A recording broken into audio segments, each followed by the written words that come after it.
What are your thoughts on OnlyFans? It completely changed the game. It flipped the entire adult industry on its head. The power structure before was basically girl has to shoot for like a big studio and has to keep shooting for all these different studios to make her income, right? And maybe she'd build up her fan base and maybe she'd capitalize on that, like cash out on that at some point, maybe at AVN Awards with like signing DVDs, signing stuff. She'd make a big bunch of money there. In America, they do this. They do like a stripping tour. Yeah. They go to different strip clubs and stuff and they headline, so they make money that way. Some of the girls do escorting on the side as well, so they'll cater to like more rich clients through that. But for the most part, there was only like a handful of girls who'd been shooting porn for forever, who were really popular, who had like a subscription website that they built on their own prior to all this stuff. And there were a few other like alternatives to OnlyFans, like little clip sites, like Clips for Sale, ManyVids, these sort of things. But they weren't the beast that OnlyFans has become. And then OnlyFans, I think OnlyFans started maybe 2016, 2017, something like that. But it kicked off in 2020 because you had this perfect storm of everyone's locked in their house. Dudes are horny with nothing to do. Women are unemployed. And a bunch of them are now like, well, screw it. I'm going to get on OnlyFans and flash my tits and make some money. And it just catapulted. It just exploded from there. And that was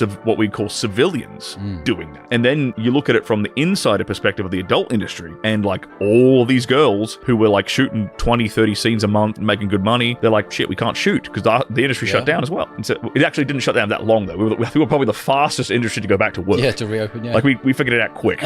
Everyone just went straight back to fucking. Yeah. But like you can't stop us, you know? That was kind of the attitude.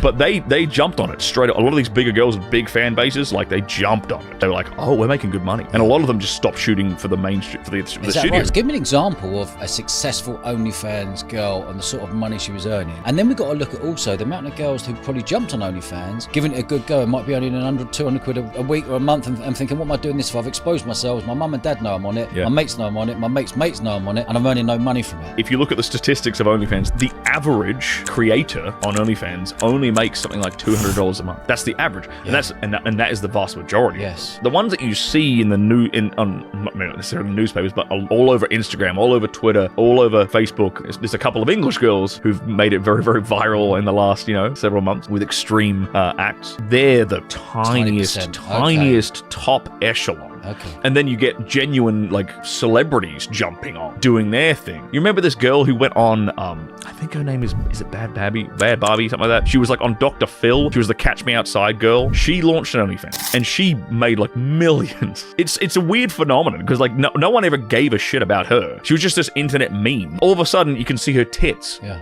So everyone's paying for it. Yeah. It's so bizarre. Yeah. It's like her tits aren't even that good. Why would you? Not that I've seen them, but like you can tell they're not massive. Like whoop-de-doo. It's just a pair of tits. But it's like, oh, it's her tits. It's like it's this weird thing for me, for anyone to really wrap their head around. But I'm coming from an inside perspective, and I'm still trying to wrap my head around it. Yeah, the average one doesn't make that much money, and I think that's the trap, and that's part of OnlyFans' business model, and they enjoy this sort of trap because you get all these girls who are doing super duper numbers, even though half of them are celebrities, right? But you get a lot of these girls who sort of do extravagant and controversial things to get published, to get talked about, and they blow up. They go on a lot of podcasts that my friends run that I've been on, and that blows their OnlyFans up. And that was actually I'll segue really quickly here. That was a bit of an interesting insight. So I'm friends with Myron and Fresh from Fresh and Fit. They're the guys who invented the genre of have a bunch of women around in a panel and ask them questions about dating and relationships. These guys literally invented that format. Okay. What they noticed very early on was they'd have an OnlyFans girl, and this is part of how they would get these girls on, because people would often ask the question, why would any girl go on that show? Because Myron is just going to tear you to shreds and make fun of you, which he does do. But the salient point is, like, anytime an OnlyFans girl came on that show, her OnlyFans income skyrocketed. Yeah, okay. Because it's, even though the audience is full of guys in the live chat, it's full of guys like making fun of her, they still want to have a look. A bunch of them are subscribing to it. A bunch of them are subscribing to it. What sort of money we should be a subscription model be?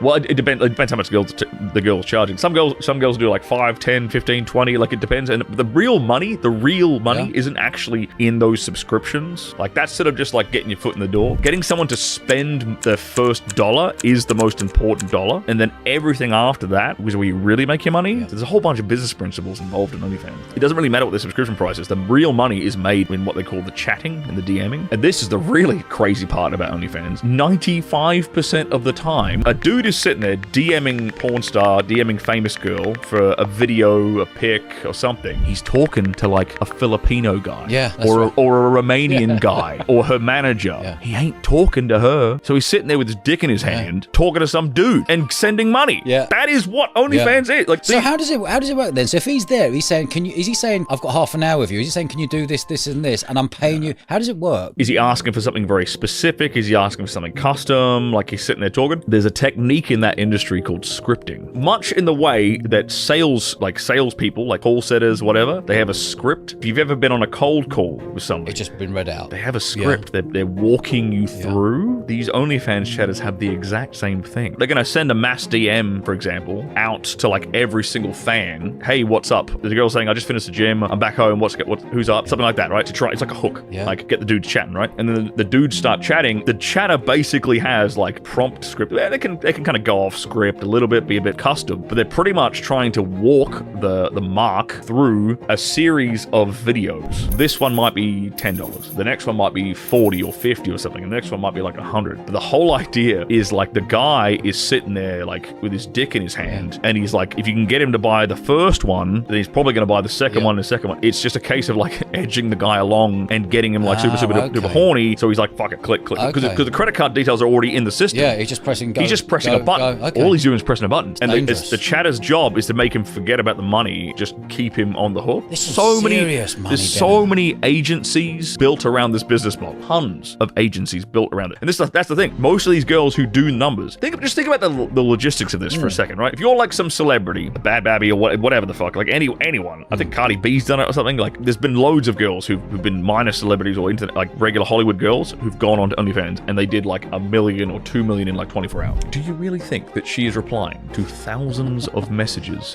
in the space of 24 hours herself? Of course she's not. It only takes like 5 seconds of thinking to realize the logistics behind this don't make sense, and she's probably got an army of typers behind the scenes replying to everything who are probably following a script or just selling something on something. Like if they're a celebrity, it's a bit different. She's a celebrity, cool. Here's my tits. Yeah. No one's ever seen them. Bang, like buy it now. Right? It's a bit different. Yeah. But if it's a girl who's like more seasoned, who's like an OnlyFans model, that's her whole thing. They very often follow these kind of scripts to try and sell guys a series of different like videos, which are made to look. They're filmed to look like they were done in the moment when she is talking to the guy.